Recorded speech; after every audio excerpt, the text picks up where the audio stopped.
It's Purple Daily on Score North and ScoreNorth.com. Purple Daily, presented by Surly Brewing Company.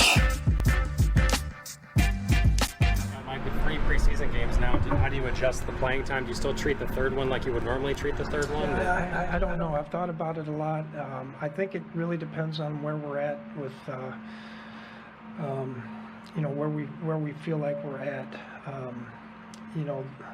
Like I was talking to Harrison Smith about it the other day about, trying to get some tackling in and things like that. So, I do know that these guys, they need to get a little bit of action. Okay. Welcome into Purple Daily, presented by Surly Brewing Company from the TCL studios. Enjoy more of what you love with TCL. What's up with Mike Zimmer's sunglasses? Those look like the sunglasses that like 88-year-olds wear over their bifocals when they're driving and hunched over the wheel. Because he's got the bad eye. Yeah. He's got the bad eye. Is that why he's got them on? Probably why. Right? Yeah. I'm sure he does, yeah. Okay. Remember when Mike Zimmer was willing... The sun is nothing to make fun of. Well, he was willing to lose an eye to coach a game against Jacksonville that one time. So. He had a grand film. He drove there, right? Yeah. They drove him to Jacksonville? They hauled him down to go coach the game. Can you imagine? He's just sitting in the passenger seat, just bitching the whole time. Some interns driving him down. He was probably grinding film in the back seat. Probably was, dude. He probably had a computer and was grinding film and complaining about the poor tackling or something like that. He's a gem. So I'm Phil Mackey. That's Judd Zolgad, Declan Goff, our executive producer, Daily Vikings Entertainment. And today we're going to open up Judd's handwritten, crafted training camp notes from yesterday and the past couple days. Just a lot of stuff to get to. We'll get you some Vikings trivia later on in the show. A huge thank you to one of our new partners here, Moon Motorsports. So Moon Motorsports is out in my neck of the woods. Buffalo, Minnesota is where I played high school sports and grew up. So Moon Motorsports is in Monticello, which is our main rival. And we used to drive by Moon Motorsports on the way to play rivalry road games. So this is bringing back old high school memories for me.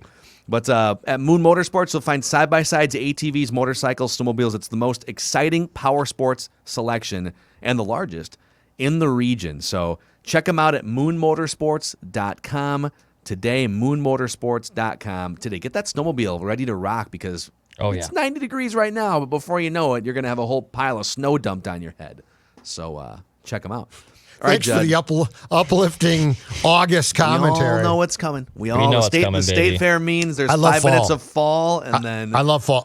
Winter. Declan and I disagree. Judd, let's open up your camp notebook here. Give us what? Let's you take us a tour through the most important things happening at Vikings training camp the past couple of days here.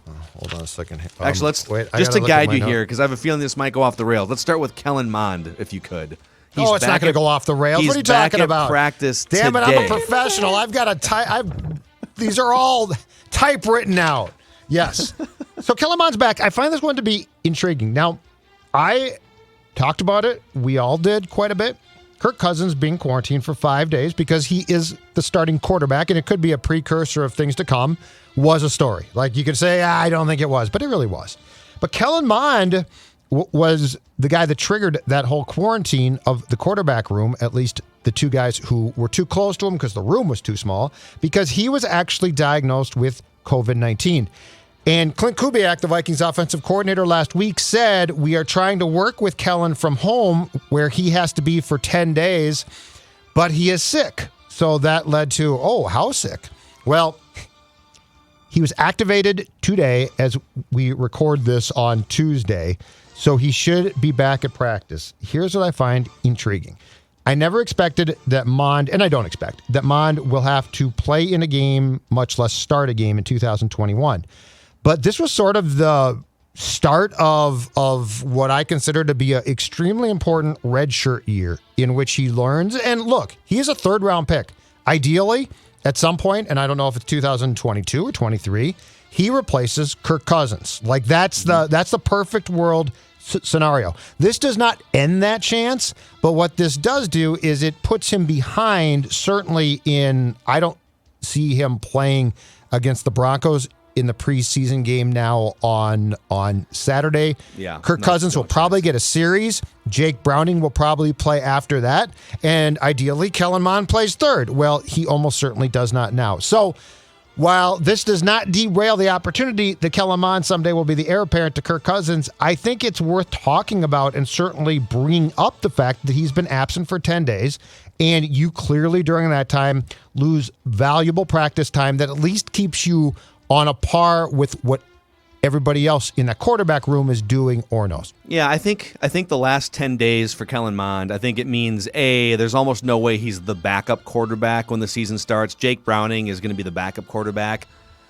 And B, I think it just means that any hope of him winning Mr. Mankato and like fast tracking his emergence into the NFL, like whatever the best case scenario was for Kellen Mond, that it's all going to have to be pushed back. And we were sitting here, I think most people were saying when he was drafted, hey, he's going to sit the whole year. There's no reason to put him in.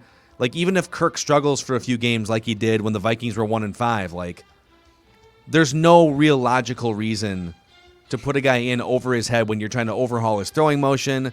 So I guess my question is, knowing that we all wanted him to sit for the whole year anyway, right? How much of a setback is the last 10 days? Is it even a setback? I mean, he's definitely missing precious training camp time, but he wasn't supposed to play all year anyways. It can't be dismissed. It's a setback.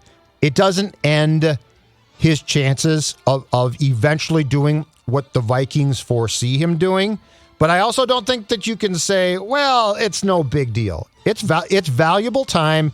And this year is all about, I think, for Mond, going through the experiences of how to be a professional on and off the field. And everything that you miss, you now have to go back at some point in time and pick up on. It is not the end. It is not the world coming to an end for Kellen Mond. But I do believe that just to be like, oh, who cares, is far too flippant for a guy that you want to be, Phil, and you'll appreciate this. You want him to be absorbing everything every day. Yeah. And I think he wants to. I think that's him. But everything that you absorb, so day 2 of training camp, day 3, day 4, that all gets put in your memory bank then as, okay, I've been through this. He missed 10 days, so I'm not going to sit here and say, I don't care. I'm also not going to say that this is completely destructive. I just think it's worth a discussion. How many practices did we even get to? It was like 3 or 4 practices maximum, right? That he was even on the field for? Wednesday, Thursday, Friday. He tested positive on Saturday before the nighttime practice at the stadium. So 3. And 3 so full practices. Even in those 3 practices, I saw, you and I saw like Arif and some other Vikings reporters were just looking at his throwing motion, and he's definitely a little bit rigid, and he's got the hitch, and so there's just a lot to be ironed out. But ultimately, I'll just say, and we can move on to the next point here, but I just think he wasn't supposed to play all year anyways. It is definitely a mild inconvenience, and it definitely put the Vikings in a bind for 5 days there, but I don't think this derails like whatever his trajectory was going to be anyway, absolutely not. So we'll see. Absolutely not. So right. if that is point 1A on quarterback play, and in particular backup QB play, here's point 1B. The Vikings are going to practice against the Denver Broncos on Wednesday and Thursday at TCL. They're then going to play the Broncos on Saturday in their first preseason game, 1 of 3 down from 4. It's like a baseball series or something. It is. But here's the important thing quarterback-wise. Jake Browning, how do you look against other competition that's not your team where there at least is perceived pressure? Because I think how Browning looks in these exhibition games especially is going to become very important to, do you go out and sign a veteran McNown, I don't know who. You just make up names. No, there's McCowans and McNowns. There's McCown and McNown. What do you mean there's McCown and McNown? I'm not making up names. I'm just telling you, I'm not trying to say, do you go out and get a great QB? But this is going to tell you, can Jake Browning play in games? Like if Kirk gets sick or Kirk goes down and you're like, Sunday morning, what are we going to do? Well, do you feel comfortable putting Jake Browning into a game? Because practicing against your teammates in Eagan is a lot different than playing the Bengals or the Packers or the Bears. So I think that talking point 1B on the quarterbacks is this week and weekend is going to help decide if Jake Browning is able to truly be a backup quarterback who you trust to have to go into a game. Yeah. Listen, I've said this. I mean, Jake Don't make Browning, fun of me, Declan. he's been in the system on the practice squad for a couple of years. And as a sophomore, he was a 4-year starter in college. You're not going to find a more experienced college quarterback, a Power 5 college quarterback in the Pac-12. I sound like Mel Kiper right now. Pac-12, Power 5 quarterback. Great drop back. Fail. That's actually pretty good, Mackie. Yeah. That's not bad. Yeah, that's pretty good. That's not bad. He keeps rambling and he'll emphasize some words But and you've he'll got end each the sentence on the upswing like this. I'm Mel Kiper. That's right. Put a quarter in me. Cadence. Never comes up for air, never takes a bathroom break. That would be Mel Kiper. But his sophomore year at the University of Washington, he was amazing. He threw like 42 touchdown passes or something, and like that was kind of the peak for him in college. And it's Pac-12. We're not looking for a Kurt Warner situation here as a starter. We're just literally looking for someone that if there's a 17th game, if Kirk Cousins gets injured or COVID list or something, like can someone step in and not be a train wreck for 4 weeks or something, right? Blake Bortles. And that's what, well, he's a train wreck. But would you rather have Blake Bortles, who's never been with this team in this system, or would you rather have Jake Browning? That's what I don't know yet. Jake Browning. I don't know. You don't know. I don't know that. Yeah. So that's kind of what we're looking for. Preseason games here, will help right? determine things. Yes. Yeah. Are you just an empty set of shoulder pads with a clipboard, or can you actually get out there and play some football? You know what I'm saying? Yes. So some good stuff to watch here. The backup quarterback. All right. Before I get to training camp, Talker 2. Ladies and gentlemen, I am drinking coffee now, but I'm going out to practice today, okay? I'm going out to practice. Are you going to sneak some Surly on the practice field? And I'm going to be in the heat. I'm not going to sneak it on the practice field, but when I get home, as I'm driving home, I'm going to make a stop at my local liquor store. And you know what I'm going to pick up for tonight? That's right. Furious IPA. Mm-hmm. Did you already drink the 4 cases you bought over the weekend? Are those gone? I suppose that's one of them you're holding right now. I wouldn't be surprised there's a Surly coffee bender mixed into that mix as well. I love the coffee bender too. I can see that as well. The answer to Phil's question is most definitely yes, I did. It's all been drank, and there will be more drank tonight. You know why? Because that's my beer, Surly. Surly Furious is Minnesota's favorite IPA. You know what, boys? We do enough settling in life. Crack open a Surly Furious. Enjoy the IPA that revolutionized Minnesota craft beer. Don't settle. Get Surly. All right. Love it. Talking point number 2. In fact, I'll put this up here if this works. There you go. You can see the Surly thing. Talking point number 2. I want to talk about Michael Pierce. So Pierce signed in March of 2020 to basically anchor, and I do mean anchor. I'll get to that in a second. The nose tackle position for the Vikings. He then opted out of the season because of COVID concerns, which was very, very smart. He then injured himself right before training camp started and didn't do much on the field to start off with. And in the last few days, he's worked in far more. All right. I think we forgot, and I did, what a mammoth human being nose tackle looks like and can do, okay? In one-on-one drills against our guy, Garrett Bradbury. This feels like it could be good news, bad news. Well, here, it is. actually. It's not good news for Bradbury, but I just want to give you the fun part. Michael Pierce is like instituting his own center relocation program. Garrett Bradbury is being relocated. He's starting in Eagan, and he's ending up in Eden Prairie because this guy is so big. It's good news for Kirk. Let me give you some classic nose tackle height and weights. Football. So this is going to put it into perspective. Hit it. Football. Yes. All of these, by the way, are cheating. The weights are. They're not. It's the weight that is listed. But I would add a minimum 10 pounds. Pat Williams was listed at 312 or something during his career, right? Yeah. His left leg weighed 312 pounds, for God's sakes. Big Pat was 6'3", listed at, I kid you not, 317. Yeah. Most ludicrous. Ludicrous. Okay. Dude, yeah. So Michael Pierce, 6 foot, 340 pounds. I would say 350 minimum, probably more like pushing 360. I mean, this is a mammoth man. He's a trunk, yeah. I'm going to give you 3 more classic nose tackles, classic height and weight, to just sort of give context to how they've decided to list Michael Pierce. Oh, yeah. Former Viking Jerry Ball. I was going to say, Jerry Ball's got to be one of these. Love Jerry Ball. Jerry Ball. 6'1", 330. So I would add at least 10 to him, but that makes him 6'1", 340. Advantage Michael Pierce. Jerry Ball. Oh, Jerry Ball is the greatest. You'd run right into him. Jerry Ball. Who's that guy for the Packers? Gilbert Brown? I got him, too. He's next. Very good. Sorry. I mean to spoil this. I believe he was a Vikings second-round draft pick, showed up to camp super fat, was jettisoned almost immediately by the Vikings, and signed with and had a great career, a.k.a. the Gravedigger, Gilbert Brown. Wow, dude.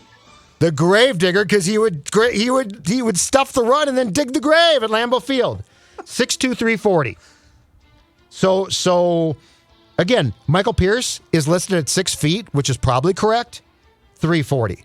So we're talking a guy as big physically, at least girth-wise, as Gilbert Brown. And then the last one, a guy that I covered with Packers, they picked him up from the Saints, I think, in 2003 to stuff the run.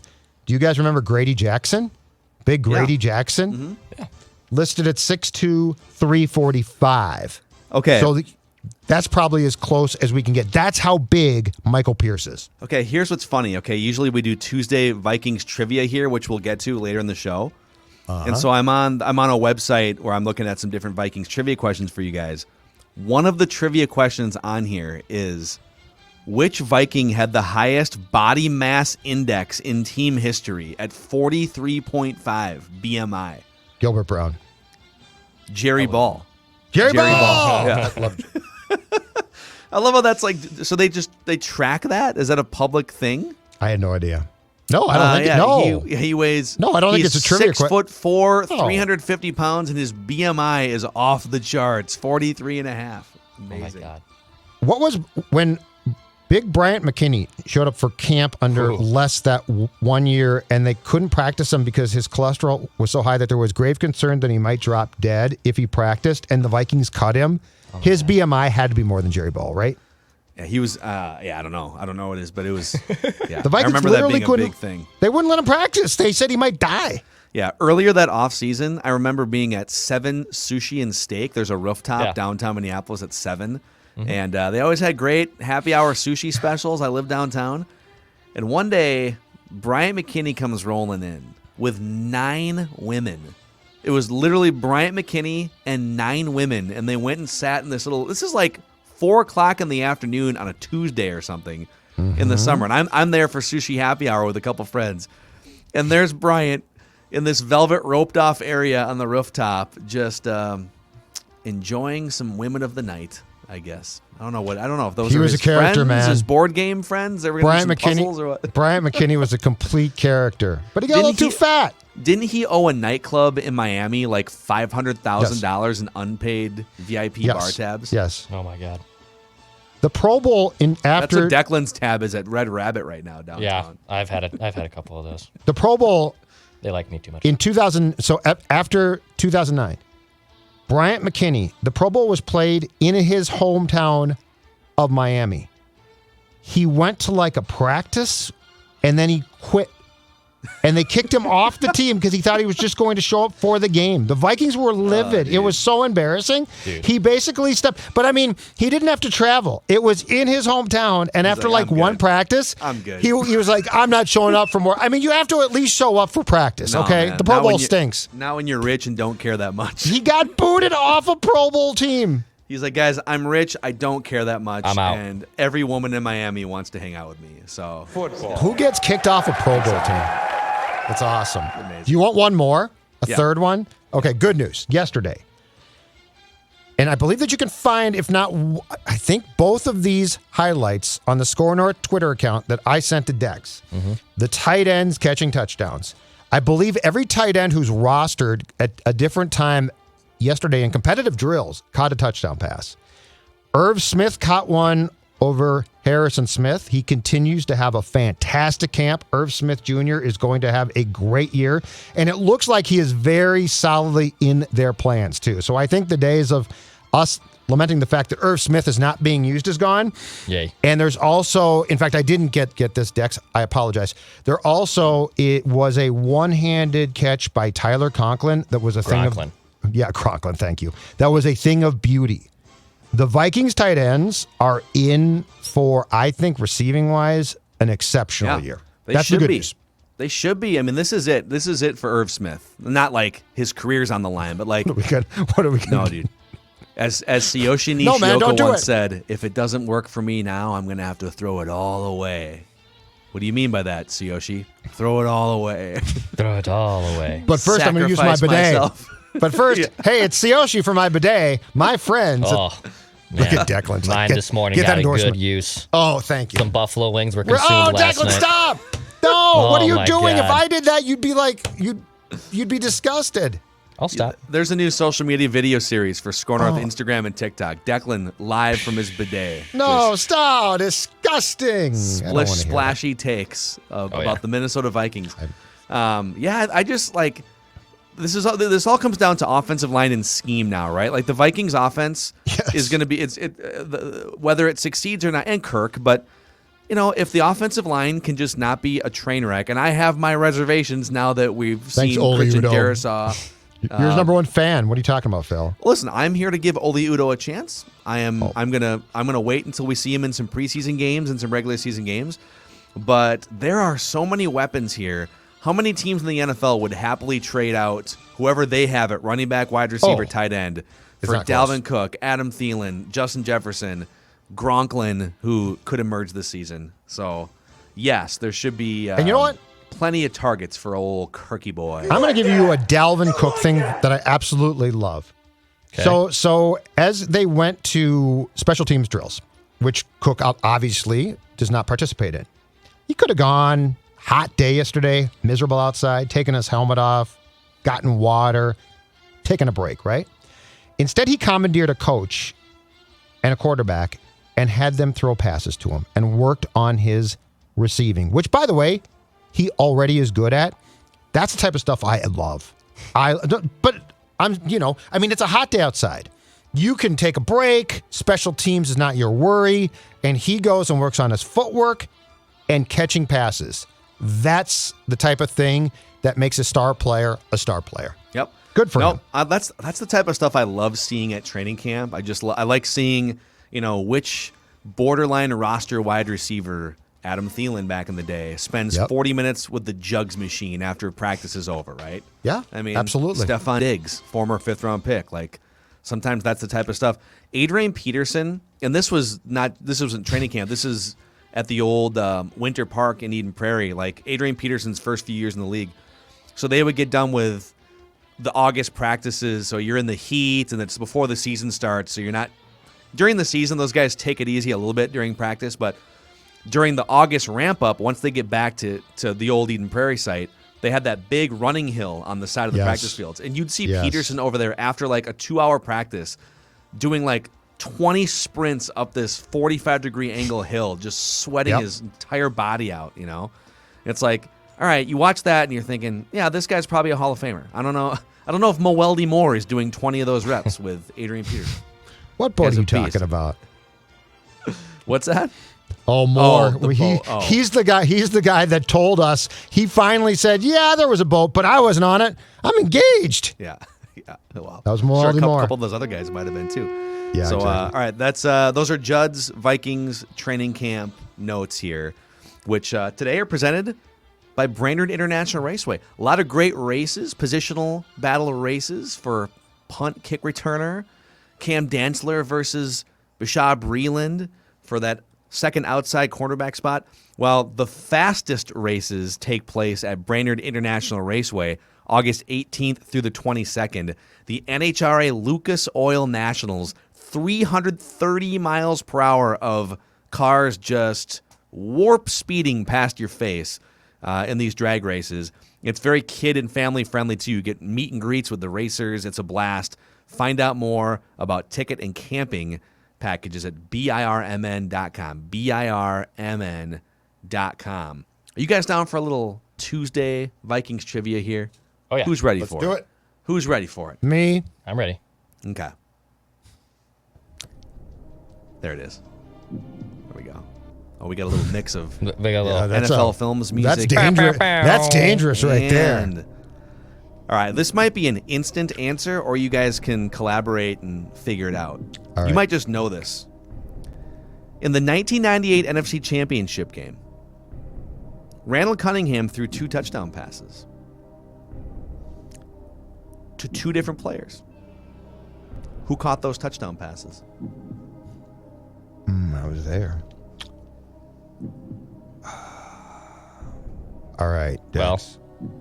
Moss didn't catch. Okay. Moss didn't catch one, right? He almost something happened. It was broken up. I'll give you 2 wrong guesses because there's only so many options here, obviously. Okay, so wait, we're just talking. So Yep. So Jake Earmuffs Reed, for Chris you. Carter, Yep. Robert Smith. I think Jake Reed hurt by then because he got a little hurt that banged year. up. Chris Carter, Robert Smith, Who was the tight end? Klein. No. Kleinsesser was 99.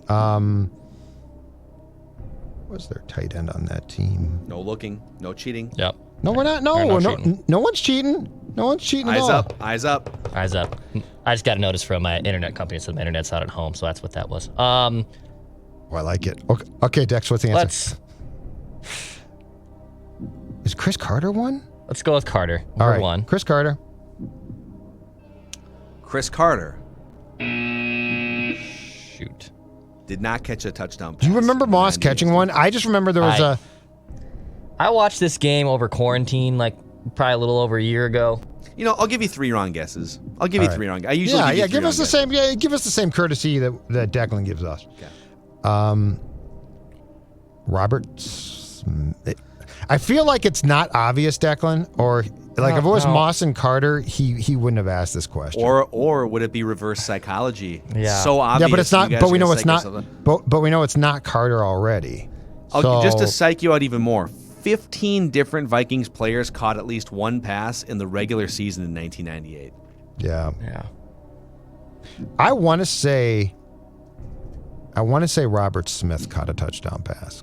I like that guess, and I feel like it's right. Do you want to say Robert Smith, Declan?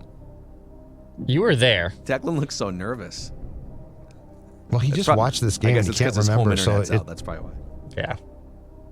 oh yeah, your home's useless now. It is. Move, Yep. Yeah, let's go with Robert Smith. Robert Smith. Let's do it. Robert Smith. Incorrect. Um. I'm feeling pretty wasn't- good for my perch right now. Feeling Well, I pretty mean, let's just throw out Moss. Randy Moss. Okay. good. All right, Randy Moss did catch a touchdown pass. So that's one of the 2. You have 1 guess left. 1 incorrect. You have 1 incorrect guess. Well, 1 strike left means you're out. So this is your last So guess. 2 touchdown passes. You think Jake Reed was possibly hurt by then? Yeah. Can you give us a clue?